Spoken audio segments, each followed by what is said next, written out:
అబద్ధం చెప్పలేనే నా అద్దం అంటే నువ్వే మరి ఈ నిజం దాచలేనే ఆ అద్దం ముందు నిలబడి అబద్ధం చెప్పలేనే నా అద్దం అంటే నువ్వే మరి ఈ నిజం దాచలేనే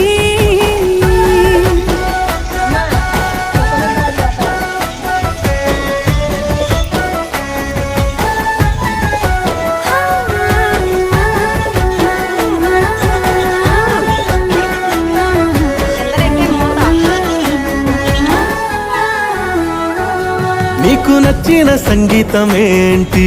చెప్పుల సవ్వడి. నువ్వు మెచ్చిన నగలు ఏంటి? వంపున ముద్దు తడి.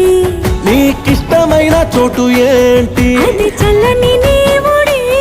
నువ్వు కోరుకున్న దుస్తులేంటి?